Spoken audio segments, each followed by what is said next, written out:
was identified as mentally retarded, put back from the 5th grade into the 4th grade, and stayed in that category until I got out of high school. I don't have any college training, but I met a high school teacher who one day changed my life. I was waiting on another student, and when he came in, he said to me, "Young man, go to the board and write what I'm about to tell you." And I said, I can't do that, sir. He said, "Why not?" I said, "I'm not one of your students." He said, "It doesn't matter, follow my directions now." I said, "I can't do that, sir." He said, "Why not?" I said, "Because I'm educable mentally retarded." And he came from behind his desk and he looked at me. He said, "Don't ever say that again. Someone's opinion of you does not have to become your reality." And as he talked, my heart began to beat fast. Tears began to run down my eyes, and I was in the back just listening to him, because the speech he was giving, that speech was for me. And he said, "Les Brown," he said, "if you want to do anything worthwhile in life, you've got to be hungry." I told Mr. Washington I wanted to become a disc jockey. And so I started working to develop myself. He said, "I want you to practice every day being a disc jockey." I said, "But I don't have any job now." He said, "It doesn't matter." He said that it's better to be prepared for an opportunity and not have one than to have an opportunity and not be prepared. And as I was working to develop myself, I applied for a job as a disc jockey, WMB, on Miami Beach. I went to a guy named Milton Butterball. I said, "How you doing, Mr. Butterball? I'd like to get a job as a disc jockey." He looked at me, he said, "You have any broadcast background?" I said, "No, sir, I don't." "You have any journalism background?" I said, "No, sir, I don't." He said, "We don't have any jobs available." I said, "Yes, sir." I went back to Mr. Washington and I told him. He said, "Don't take it personally." He said, "Most people are so negative, they will have to say no 7 times before they say yes." He said, "Go back again." So I went back again. I said, "How you doing, Mr. Butterball? My name is Les Brown." He said, "I know what your name is. What do you want?" I said, "I'd like to know whether or not you have any jobs as a disc jockey, sir." He said, "Didn't I just tell you yesterday we didn't have any jobs?" I said, "Yes, sir, but I know whether or not somebody got laid off or somebody was fired, sir."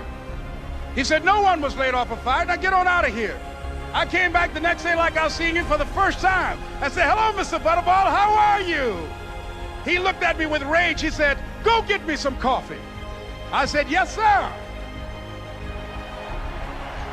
And I went to get him some coffee. After a while, I would get their lunch and dinner, and I would go in the control rooms and take the disc jockeys their food, and I would not leave until they would ask me to leave. One Saturday afternoon, while I was at the radio station, a guy named Rock was drinking while he was on the air. I was the only one there, looking at him through the control room windows, walking back and forth, young, ready, and hungry.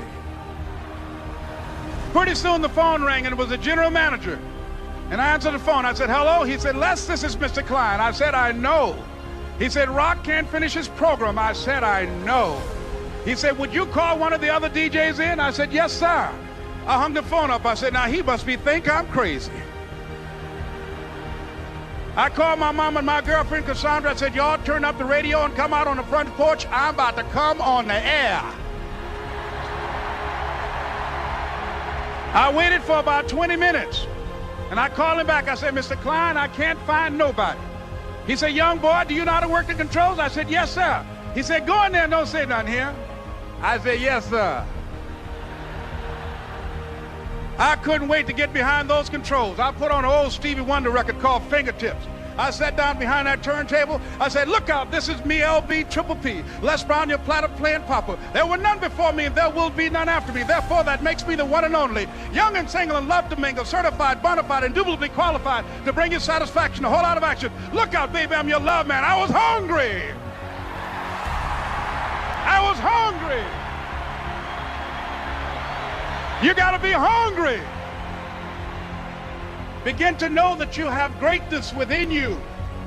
And if just one of you here begin to envision yourselves as being blessed and highly favored to reach your goals, if just one of you capture the essence of what that means, that you have greatness within you and a responsibility to manifest that greatness, that you can make your parents proud, you can make your school proud, you can touch millions of people's lives And the world will never be the same again because you came this way.